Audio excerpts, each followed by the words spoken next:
Welcome to the WealthStack Podcast. I'm your host, Shannon Rosic, the director of WealthStack Content Solutions. And today, we're tackling one of the biggest silent killers of RIA growth, decision paralysis. A lot of us have had it. And my guest, James Cantwell, founder of WealthTech Select, is building RIA Ascent, a platform designed to give advisory firms the benchmarking, guidance, and direction they've been missing. James and his team are helping RIAs get their gear, their guide, and their game plan for whatever growth challenge they're facing. So James, welcome to the show. Awesome to be here, Shannon. It's always exciting to talk to you again. Well, I've pulled you off the stage and now into the WealthStack Podcast, so this is long overdue. So I'm glad to have you. But I do actually want to start with your background, and I promise this will be the most challenging question. You'll get the whole conversation because, well, I and our listeners want to know what makes James, James, both personally and professionally.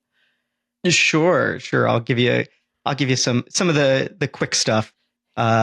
I'm in Phoenix, Arizona, technically Cave Creek. I think what's kind of cool about this town is that it has a completely different vibe than most towns that people live in.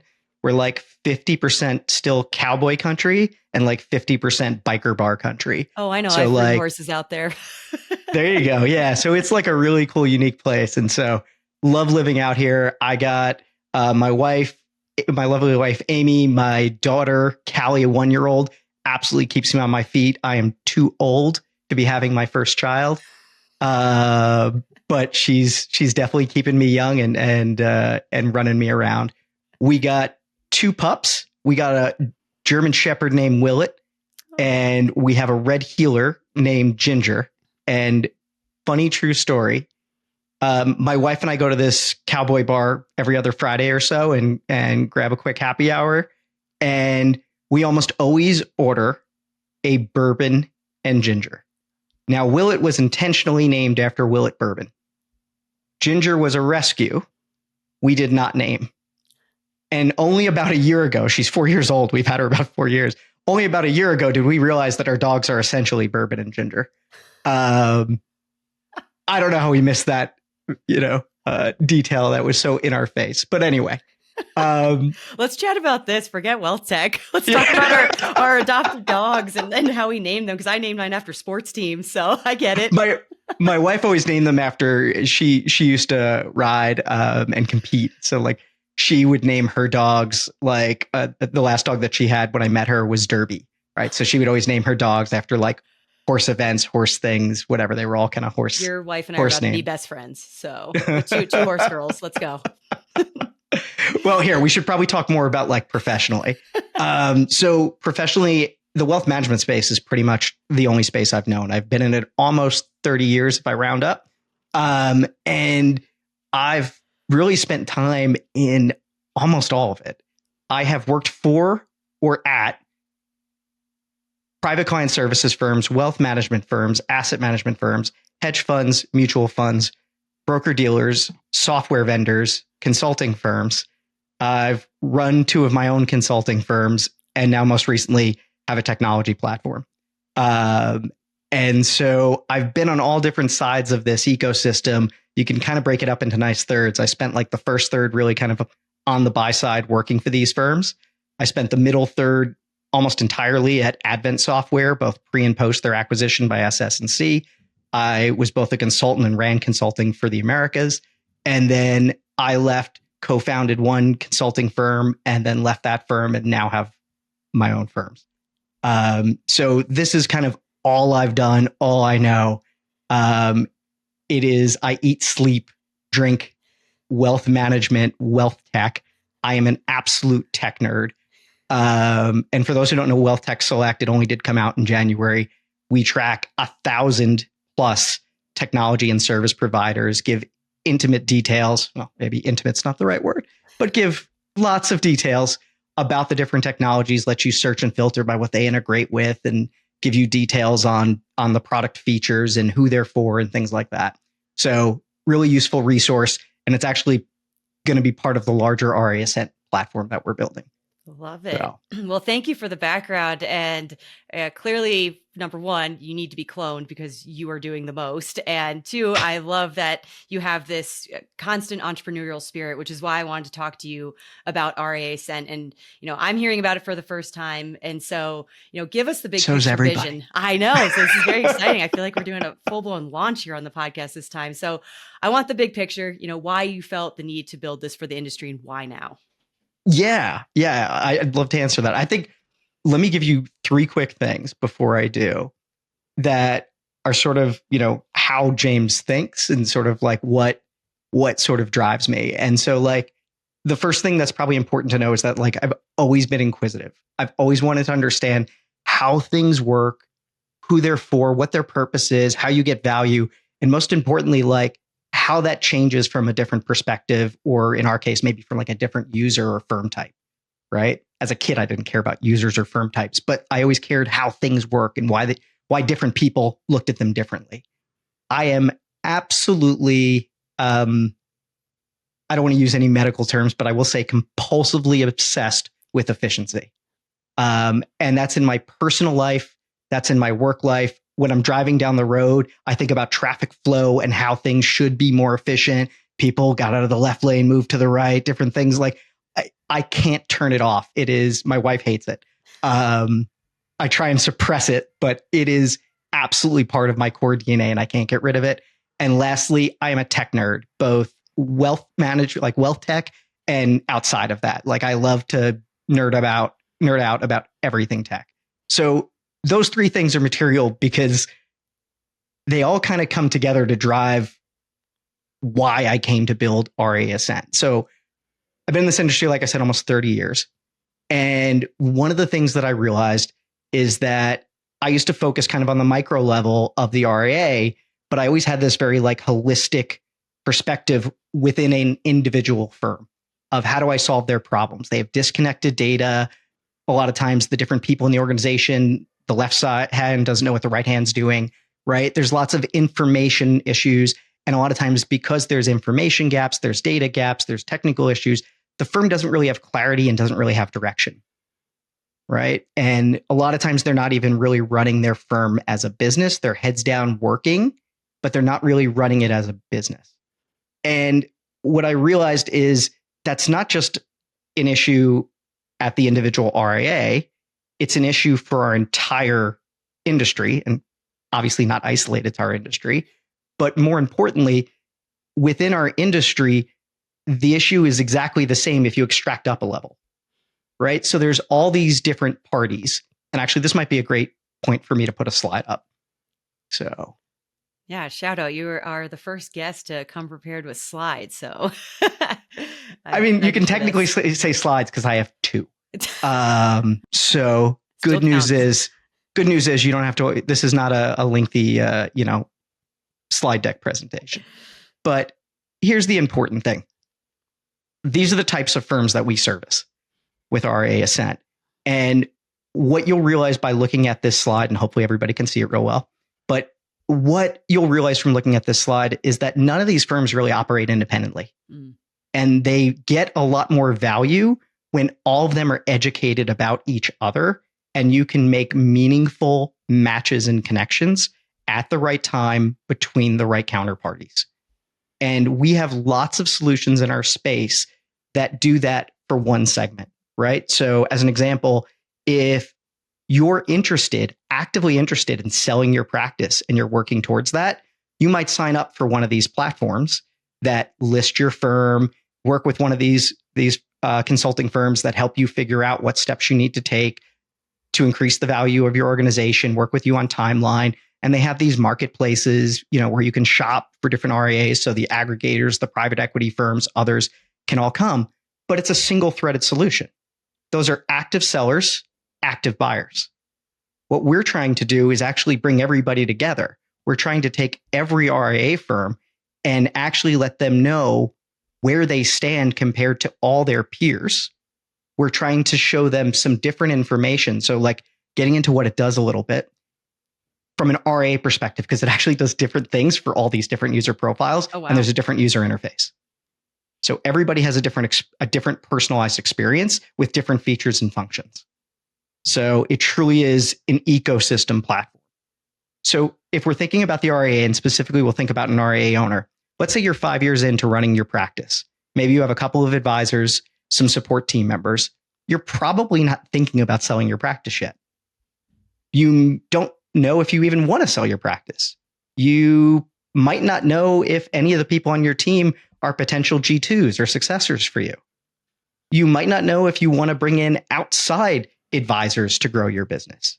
Maybe you'll have so much success that you'll buy other books of business, and maybe it'll be something else. You don't know any of that yet. You're just on the path to growing your business, scaling your business. What RIA Ascent does, besides some of the WealthTech Select functions of matching you with technology and service providers, what it really does is give you a compass and a map. It shows you are here, and we give you some insights onto the different paths that you could potentially take. So we're showing you things like your valuations based on public information, but we're giving you the ability to provide more detailed and anonymous information that will allow us to refine the calculations to give you something with a higher confidence level, something more sophisticated. We're showing you and giving you tools to answer some very easy questions, nothing really deep, nothing really personal, that helps us understand, well, have you thought about succession planning and how far along are you? And here are some steps that you might want to take, right? And we're not trying to replace the consultants out there that help with succession planning or help with M&A or the different service providers. What we're trying to provide is the initial foundation, the guidance, here's where you are, and here are different paths you can go. And the key part that brings all these counterparties together, and again, we're just looking at this from the RIA perspective, is, well, if I've shown you that you could sell your practice today for 1.2 million, and if you're continuing on the growth trajectory that you're at, because those are things we calculate, that 5 years from now, you're likely, if market conditions were the same, to be able to sell it for 1.8 million. Not that awesome. Not a big enough increase to potentially put in another 5 years to just get that value. Maybe sell it today, do something different, start another practice. But we can give you a list of a handful of things to do and a timeline and a roadmap, and then show you, if you do these things, this is traditionally how it would increase your firm's value. So here's a firm not thinking about selling, but we're just putting it in front of you. We're just easily giving you the information to say, but over 5 years, you could actually grow this business to 5.5 million if you wanted to sell it, just by doing these things. And now here are the people and the firms that can help you execute on that, should you be interested. And we do a very similar thing from the other direction. Love it. So you're like the ultimate wealth management Sherpas. Well, we are, and I'll give you a little insight. So have you ever heard, so we have an AI bot coming, but this platform isn't really about AI. In fact, it's almost entirely algorithms. Mm-hmm. But we are adding an AI kind of customer support. There'll be a component of AI into it. And I thought about Sherpa, but there are firms in our industry that are named Sherpa. It's kind of a heavily used term. I did really like it. But have you ever heard of the term Sadar? No. So most people haven't. So Sherpas are both, and I'm sure most people listening know, but Sherpas are both an ethnicity. Mm-hmm. And it's also the term that's typically used for your guide if you're going up to Everest in the Himalayas, right? And so you hire a Sherpa or a group of Sherpas to take you on that ascent. Well, the lead Sherpa is the Sadar. Okay. And so Sadar is our AI agent. Oh, I love it. I love that. That is awesome context. Well, this is very exciting. And the fact that you are building out various interfaces depending on kind of where you land within the ecosystem, that's no easy undertaking. But I do want to jump into our first segment, James, that I call Stats All, folks, where, kind of throw out some industry stats for you that we ruminate on to kind of set the stage as to why, a product like this and solution like this is so important. So I came across a stat from the T3 Insight Information Survey that revealed that while 85% of RIAs consider tech critical for growth, fewer than 30% feel confident in selecting and implementing the right tools for their business.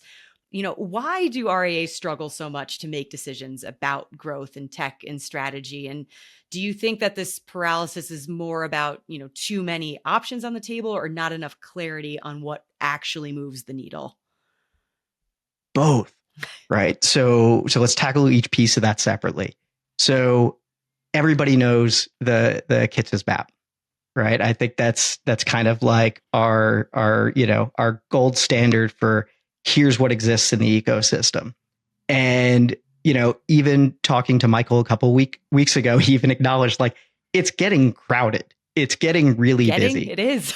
Yeah. And he tracks something around 500. In WealthTech Select, I have over 1,000. I have another 400 unpublished.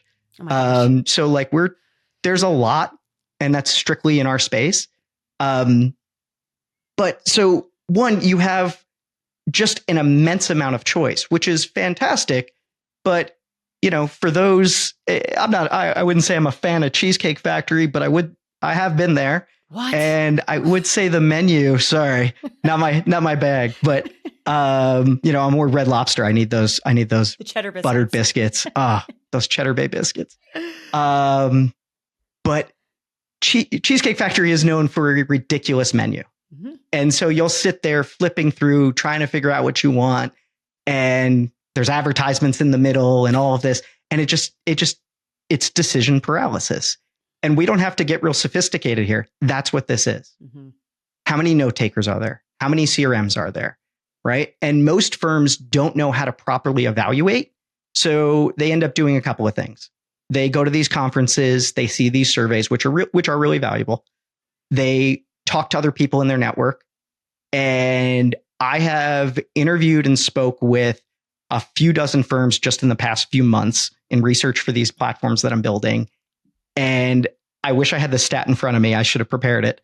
But I will tell you that an overwhelming majority, when I asked them about their actual due diligence process, whether they were buying a note taker where they're paying monthly or they were buying a portfolio management system, was incredibly low.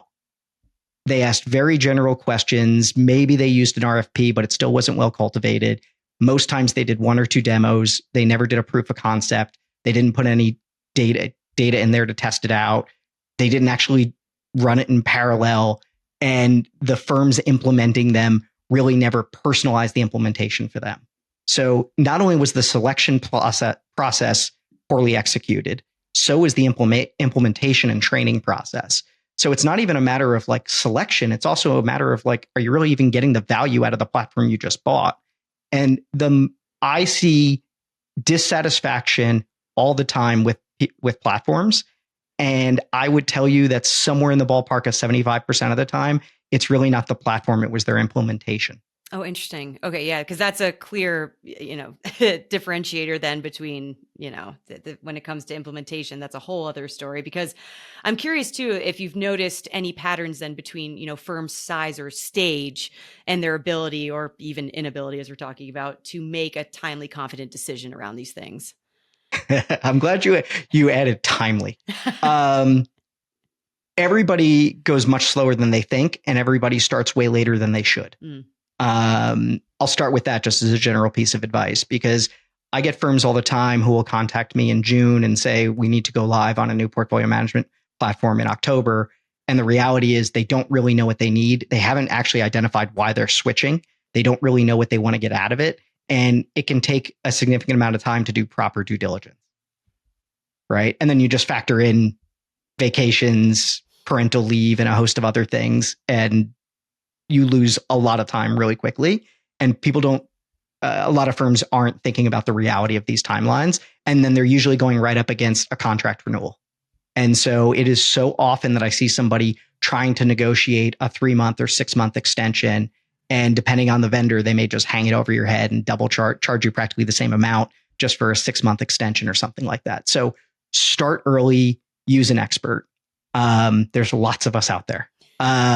Use any of us.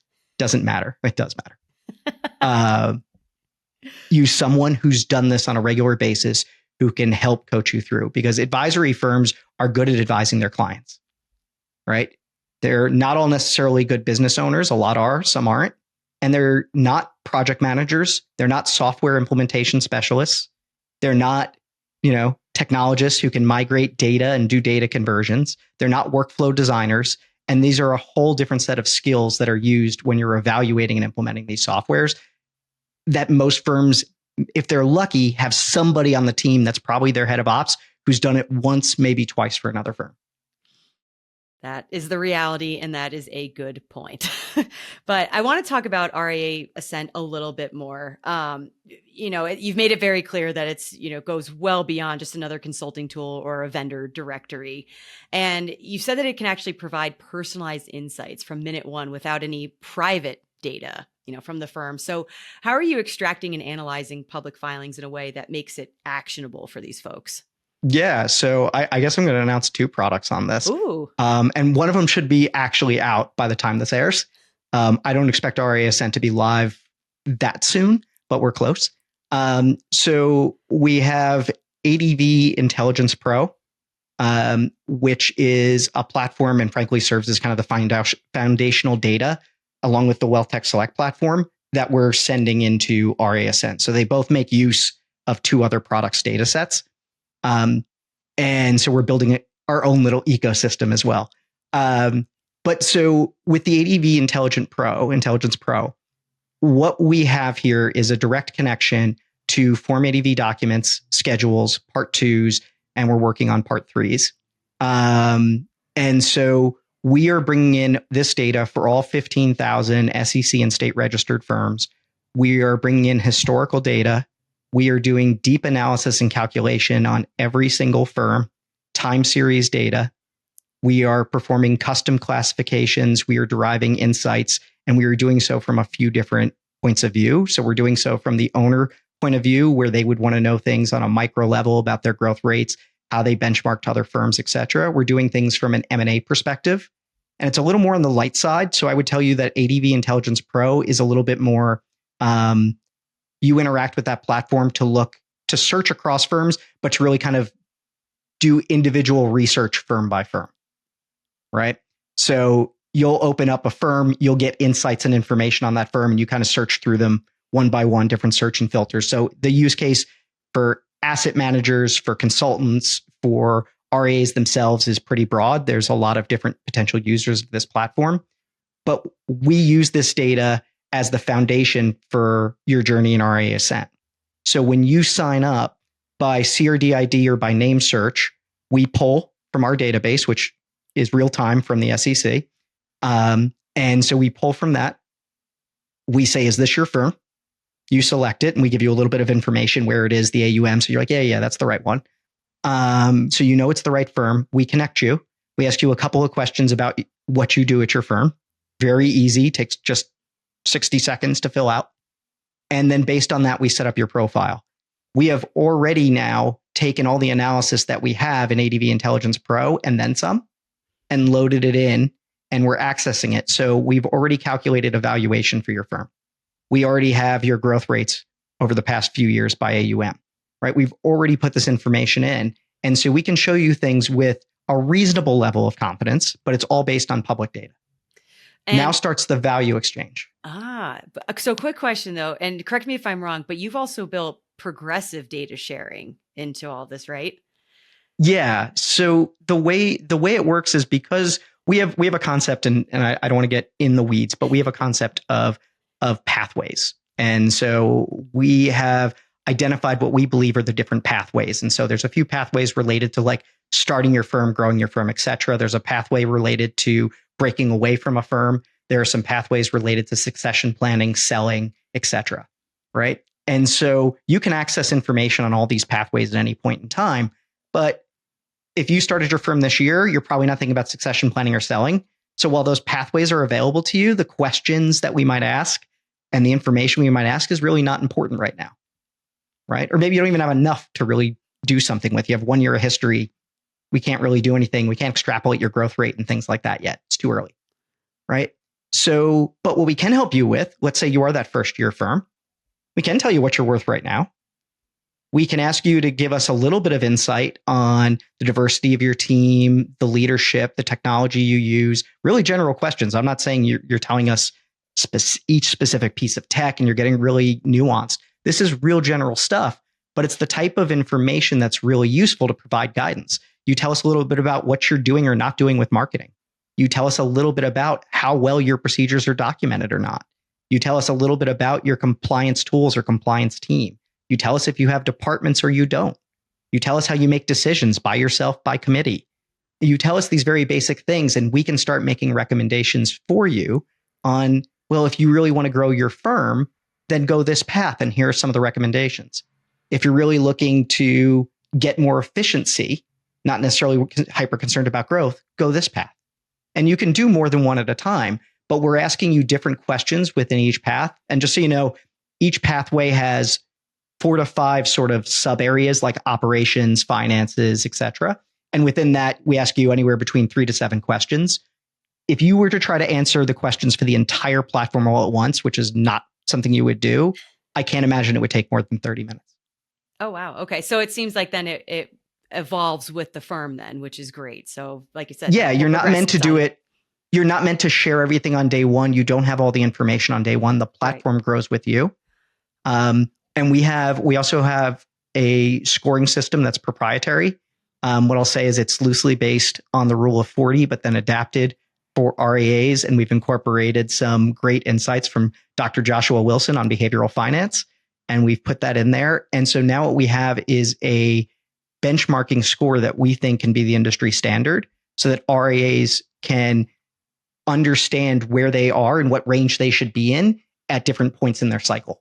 Love that. So this might be a presumptuous question then, and maybe this is more of a hopeful expectations answer, but how long would it then take for a firm to go from we don't know where to start to we have a clear path forward using RIA Ascent? Oh, fantastic. So let's just say you're a startup firm. I would say the answer is minutes. And keep in mind, we're not giving you the absolute detailed, step-by-step guide. What we're giving you is some information on what are the resources out there, what are the top priorities you should have, and who can help you with those priorities. And then we're giving you some really light project management tools to track these major milestones. We're not a project management tool. We're not trying to replace other things. What we're trying to do is say, you've accomplished something major. This impacts your firm's valuation. This impacts your profit margins. This impacts the number of customers and your growth rate. Something that's really material to your firm is a point where you now provide that insight. And every year or every amendment, we'll pull in your new ADV data. We'll update that, et cetera. So you don't have to update us on the public data. It's just the information that only your firm has about the maturity of your firm and where you are. So the short answer is minutes, but the reality is the system progresses with you in year one through your final year at a firm and right up until selling it and retiring and enjoying the beach or wherever it is you want to go or climbing that mountain. Love it. All right. So before we get to our next segment, last question here, besides launch, what else is on the roadmap for RIA Ascent?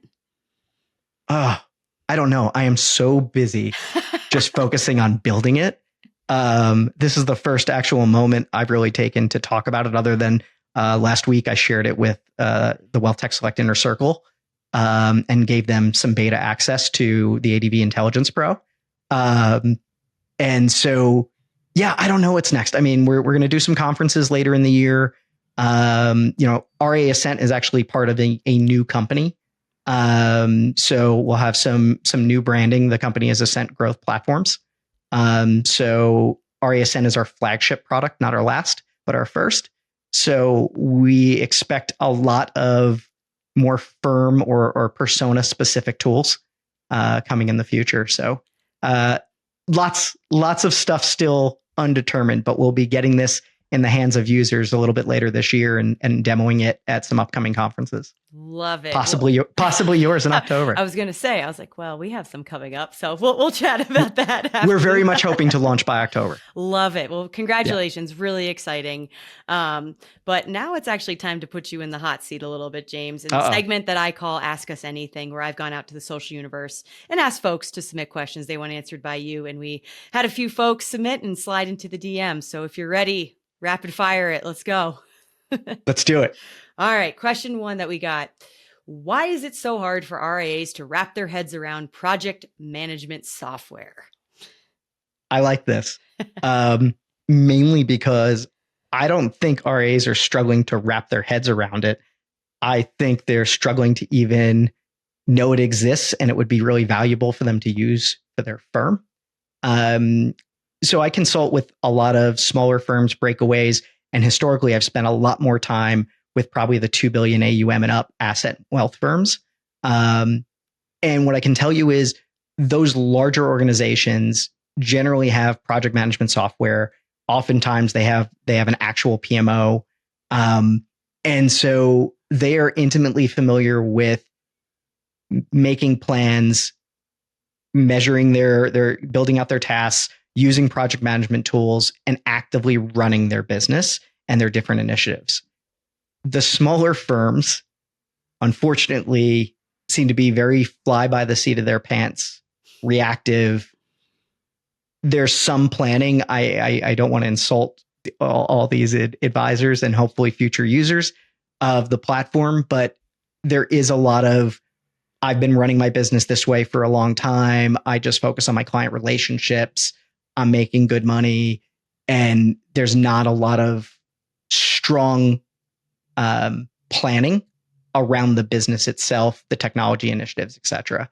And even when I get some calls from folks, a lot of times the timeline, which we talked about earlier, is really long. So I've had firms come to me and say they're interested in changing their tech. And 3 years later, they finally hire me to get started. I've had 3-year sales cycles. I was going to say, well, at least they circle back, I suppose. I guess that's the good thing. But like, there are, people where I would say, hey, that lead is long dead. And all of a sudden I get an email or a phone call. I just had one yesterday from like 6 months ago that like I reached out a few times, hadn't heard from them. They're like, we're ready. Okay. And you said, so am I. Love it. All right. Got another one for you, James. What's your recommended approach or software for building visible, persistent, useful tech roadmaps? Whoa, give me that one more time. Visible, persistent. Yes. What is your recommended approach or software for building visible, persistent, and useful tech roadmaps? Oh, okay. So the question's about like what software to actually use to build your tech roadmap or approach to even getting started. Mm-hmm. Oh, I don't know. Told you it's not yeah. Like, I mean, for a guy who's so tech forward and everything, I'm going to embarrass myself and say that like I've leaned on Excel way too heavily in the past. I would tell you that I experiment with a number of different platforms. I experiment with a lot of the different like visualization tools, things like that. But I would say I personally do two things when I'm thinking about like my own technology stack and consulting with others. I do a lot of sort of scribbling with good old pen and paper to get some ideas out and just as fast as possible. And then once I refine them, I actually use a lot of different AI tools to start helping me think through some of the different things that I may not have. I give it some context on things that are important to me. In my case, I use WealthTech Select because there's a lot of information in there. But I'm usually not implementing products from WealthTech Select. All of you guys are. But I use a lot of these tools, and I'll give a shout out specifically to Anthropic's Claude, which is my favorite. Even though everybody talks about ChatGPT, I love Claude. I'm a huge user of Claude Code, but the reason I really love Claude is Claude can build artifacts. And I realize there's similar functionality with some of the other platforms, but you can take your design philosophy or some information that you have, you can ask it to create a visual in HTML and save it. And then HTML opens in any browser. You could send it to somebody. I do all my proposals with Claude. I don't actually use any software. So I have a project in Claude that has a ton of context about my firm, has access to my site images and different things like that, and a number of sections that I want to include. And then for each and every, proposal that I put out, I have a standard template that I can choose from. And then I interact with Claude to customize it. And I send these interactive, branded, personalized proposals that they open in a browser on web or mobile, and they can expand different sections to get greater detail. They can get summary information. They can look through possibly different pricing options that I'm providing, things like that. And so I realize I've deviated a little from your question, but I think the short answer is I think there's really great AI tools that let you avoid having to have a dedicated piece of software for that singular function. And I think it's so interesting. I feel like this whole open AI is becoming the whole Apple Android debate. If people love ChatGPT versus Claude versus Gemini, we're all kind of picking our lane with what works for us. I just think Claude's, I mean, like a quick AI nerd out moment is I just think Claude is so much better when given proper context. I think it's so much more human. I think it does a far better job with cultivating presentations. The deep research functions, which are available everywhere now, I think is really great. I pay for one of the more premium plans, so I make use of like the Opus, which is like the newest model. Now I probably lost 90% of your viewers. But I just think it's so much better. That being said, I did have a post that went semi-viral on LinkedIn that might have featured you, me, and some other folks as action figures.